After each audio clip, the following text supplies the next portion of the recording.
वैसे पाकिस्तान में लोगों को सोचने की जरूरत है कि हिंदुस्तान क्यों बदल गया।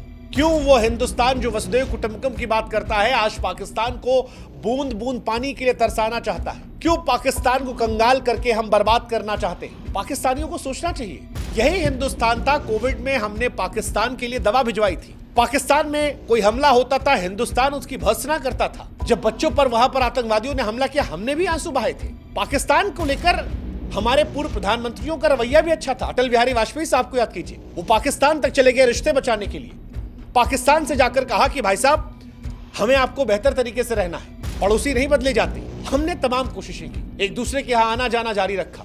लेकिन आज ना खेल है, ना व्यापार, ना कलाकार, ना सोशल मीडिया। आज पानी की बूंद तक को लेकर हमने वाटर स्ट्राइक कर रखी है। 2008 में हमने आईपीएल बैन किया, 16 में हमने व्यापार बैन किया, 19 में हमने कलाकार बैन किया, 25 में हमने सिंधु जल समझौता सस्पेंड किया और अब वीजा रद्द कर दिया है। उनके राजनयिकों को यहां से हटा दिया है, उनके लोगों को यहां से भगाया है और तो और पाकिस्तान का हिंदुस्तान में दिखना भी बैन कर दिया है। पाकिस्तानियों को सोचना चाहिए कि आखिर ऐसा क्यों हुआ कि भारत को यह रास्ता उठाना पड़ा। भारत जैसा देश जो दुनिया का स्वागत करता है, भारत जैसा देश जो वसुधैव कुटुंबकम में यकीन रखता है, वो क्यों अपने पड़ोसी का हुक्का पानी बंद करने लगा। सोचना चाहिए पाकिस्तान को। हमारे ही प्रधानमंत्री अटल बिहारी वाजपेयी साहब ने कितनी बड़ी बड़ी बातें की थी। पाकिस्तान से रिश्ता करने के लिए क्या नहीं किया उन्होंने, बदले पाकिस्तान ने क्या दिया हमें। आज हम उनके देश के राजनयिकों को निकाल रहे हैं। पाकिस्तान के लोगों को सोचना चाहिए कि वो कौन सा कड़वा सच है जिसने भारत को इतना मजबूर कर दिया कि आज भारत उस जगह पर आ गया है जहां पर भारत ये कह रहा है कि एलओसी छोड़ो, अब यूआरएल पर भी तुमको बैन करेंगे। 1 रुपया नहीं कमा पाओगे हमारे यहां से,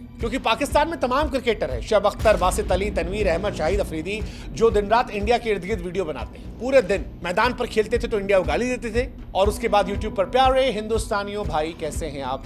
सरकार ने क्यों इनका डिजिटल गला घोटा। हमारे पड़ोसियों को सोचना चाहिए, क्योंकि ये एक बार में नहीं हुआ है। इसके 1 2 नहीं बल्कि 7 कारण है जिस वजह से इंडिया अब उस जगह पर आ गया है कि याचना नहीं रहा।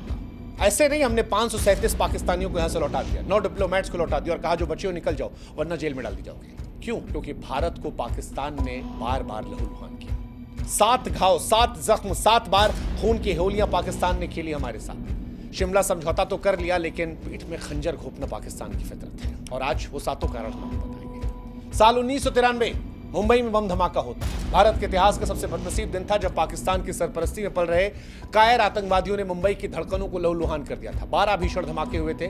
धमाकों ने ऐसा जहर घोला कि हर गली, हर मोड़, हर चौराहा लाशों से पट गया। बाजारों में बच्चों के चिथड़े उड़ गए, बेकसूर लोगों का लहू गिरा। 257 मासूम जिंदगियां बर्बाद हो गई, 700 से अधिक लोग तड़पते रहे। पहली बात था, हम फिर भी शांत रहे। 13 दिसंबर 2001 भारतीय लोकतंत्र का वो काला दिन जब पाकिस्तान की नापाक सरजमीन पर पलने वाले जैश-ए मोहम्मद के 5 आतंकवादियों ने देश की सबसे पवित्र इमारत संसद भवन पर हमला किया। ये केवल आतंकवादी हमला नहीं था, भारत की आत्मा पर सीधा कायराना वार था। उस दिन हमारे 5 जाबाज सिपाही, सीआरपीएफ की एक वीरांगना महिला कांस्टेबल, संसद के 2 सुरक्षाकर्मी और एक नियत्ती माली देश की रक्षा में शहीद हो गए। संसद की सीढ़ियां जो थी वो लाल हो गई पाकिस्तान की वजह से। 26 नवंबर 2008 की वो भयानक रात, पाकिस्तान की नापाक औलाद लश्कर तैयबा के 10 पाकिस्तानी आतंकवादियों ने मुंबई को नरक में बदल दिया था। समुद्र के रास्ते पाकिस्तान से आए, ताजमहल पैलेस, ओबराय, सीएसटी पर खून का तांडव मचाया। 166 जिंदगियों की मौत हुई थी, 300 से अधिक लोग लथपथ हुए थे।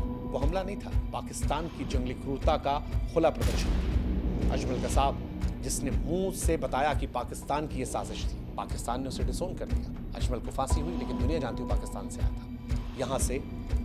यहां भी मौका दिया था, केवल क्रिकेट पर बैन किया था, लेकिन पाकिस्तान नहीं सुधरा। 2016 पठानकोट एयरबेस पर हमला कर दिया। 2 जनवरी 2016 को पाकिस्तान ने पठानकोट वायुसेना में घुसपैठ कर 7 वीर जवानों की जान ले ली। 80 घंटे तक यहां पर खूनी जंग में हमारे 7 वीर जवानों की वीरगति हुई। आखिरी सांस तक लड़ते हुए दुश्मन के इरादों को चकनाचूर किया। 25 से अधिक जवान घायल थे, एक भी आतंकवादी जिंदा नहीं लौटा। लेकिन पाकिस्तान पूरी दुनिया के सामने फिर एक बार अपनी दहशतगर्दी को लेकर चर्चा में आ गया। इसके बाद 2016 में उरी हमला, वो मनहूस सुबह जब जैश-ए मोहम्मद के 4 खूनी आतंकवादियों ने भारतीय सेना के एक कैंप पर हमला किया था। 19 वीर जवानों को शहीद किया था, 30 से अधिक जवान घायल हुए थे। यहां से भारत ने जवाब देना शुरू किया था। भारत ने पाकिस्तान के अड्डों पर हमला किया था और सर्जिकल स्ट्राइक कर दी थी। उम्मीद थी कि शायद पाकिस्तान समझ जाएगा, लेकिन पाकिस्तान नहीं समझा। फिर 2019 से पुलवामा, 14 फरवरी 2019 वो खौफनाक दिन जब पाकिस्तान के आतंकी संगठन जैश-ए मोहम्मद के आतंकवादियों ने पुलवामा में गाड़ी से सीआरपीएफ के काफिले की बस को टक्कर मारा था। 40 जवान शहीद हुए थे। भारत ने फिर बदला लिया, बालाकोट एयर स्ट्राइक की, पाकिस्तान के आतंकवादी अड्डों को बमों की बरसात से उड़ा दिया। लेकिन कायर पाकिस्तान जब 2025 में नहीं लड़ पाया तो कायरता से पहलगाम में हिंदुओं को निशाना बनाया। हिंदू पहचान होने की वजह से उन्हें मरवा डाला। 5 आतंकवादी मशीन गन ग्रेनेड लेकर नरसंहार करते 26 मासूमों की लाशें घाटी पर इसलिए गिराते हैं क्योंकि वो हिंदू थे। हिंदुस्तान में हिंदू मुस्लिम एकता को तोड़ने के लिए 7 हमले 93 से लेकर 2001 संसद, 26/11, 2016 पठानकोट, 2016 उरी, 2019 पुलवामा और 2025 पहलगाम। ये पाकिस्तान के कायराना घिनौनी करतूत के काले धब्बे हैं जो बताते हैं कि पाकिस्तान हमेशा हमारी पीठ पर हमला करता है। और अब बस क्योंकि पाकिस्तान अगर हमसे खुल के लड़ने का साहस नहीं कर सकता, वो साजिशें करके मासूमों के खून को रंगता है और बार बार आतंकवाद के रास्ते पर चलता है, तो फिर हमारे लिए भी अच्छा बनना सही नहीं है। अच्छा होने और बेवकूफ होने में अंतर है। हिंदुस्तान अच्छा है लेकिन बेवकूफ नहीं, क्योंकि हिंदुस्तान समझता है कि पाकिस्तान सामने से नहीं आता और इसीलिए हमने ये कदम उठाया।